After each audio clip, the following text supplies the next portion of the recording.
So I finally picked it up.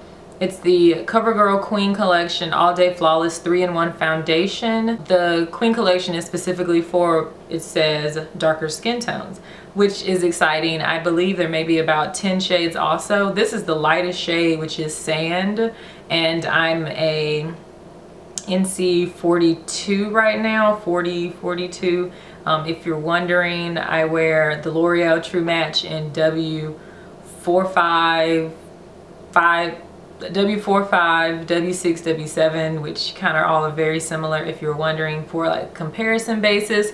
But this is the lightest shade. It runs about $9.97 at Walmart, which is the only place that I've actually seen it. I haven't even seen it at Target. It comes with a pump, which is pretty nice, and then it also is the standard 1 fluid ounce of foundation that most of them are.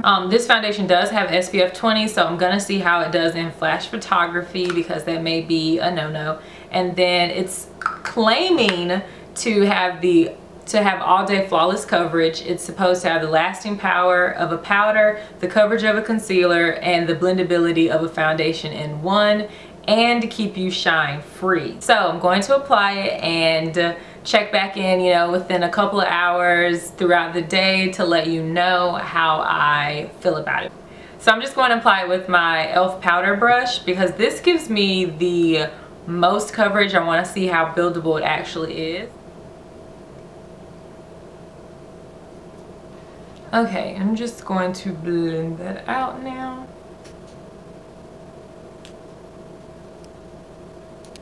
I'm going to take out this annoying earring. Okay, so I've applied a thin layer on one side of my face, so you can see it makes me a little bit darker. First application, it still seems really red. Like I feel like it looks really red compared to the rest of me. I don't know. I could definitely make it work. As far as coverage goes, it's not covering much. I don't know if that's even medium coverage at this point. I mean, it would cover any like minor dark spots that I have, but this bad boy here and its friend, it hasn't covered those. I guess it's evened out my skin tone, I would say. Let's see how it goes when I apply another layer just to see how buildable it actually is.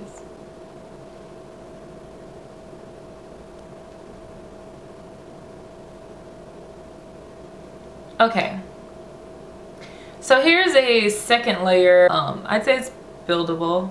I'm going to do the other side and then we'll see how it goes. So this is one pump of the foundation applied pretty evenly to my face. I think it evened out my skin tone a lot, but as far as like coverage, I don't know if it has the coverage of a concealer because I can still see the acne scars that I have that are the darkest. I'm going to put some more on the dark spots I have and see if it actually does have the coverage of a concealer because I want to know.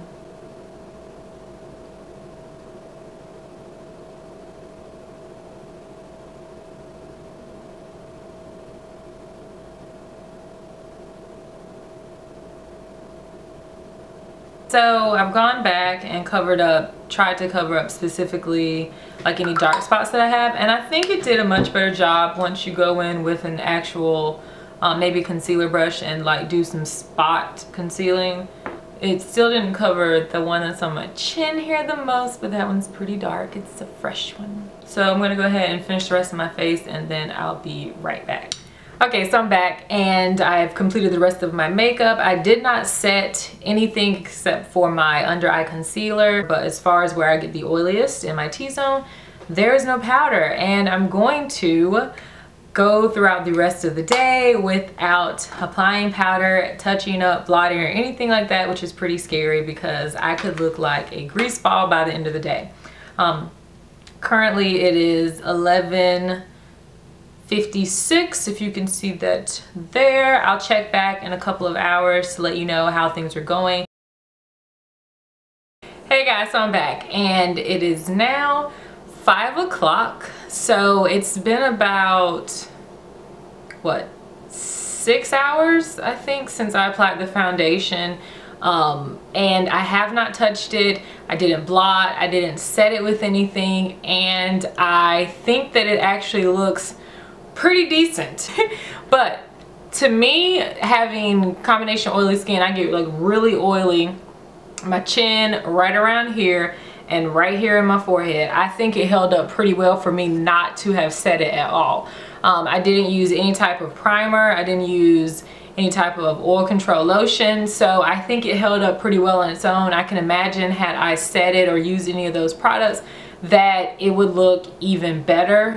As far as the color, I think I was able to make it work. I just added like some powder down here to kind of match it a little bit better, but I don't, that's my only gripe, is that the color for me I don't think was like, you know, the match that I wanted it to be, but I could make it work. I think it's really a nice foundation for drugstore. For $10, it comes with a pump, a lot of like good colors that are gonna work, you know, for women who have deeper skin tones. It didn't make me incredibly oily at all, and I didn't set it, and it is definitely buildable coverage.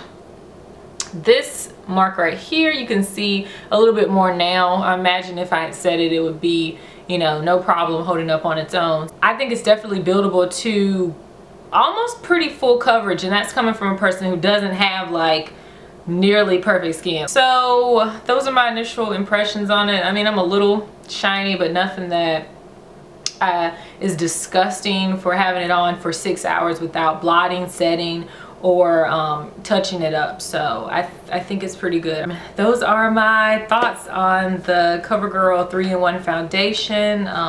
If you have tried it out, let me know down below. If you have any questions or anything like that, then just let me know down below, and I will catch you guys in the next video. Thank you so much for watching. Bye.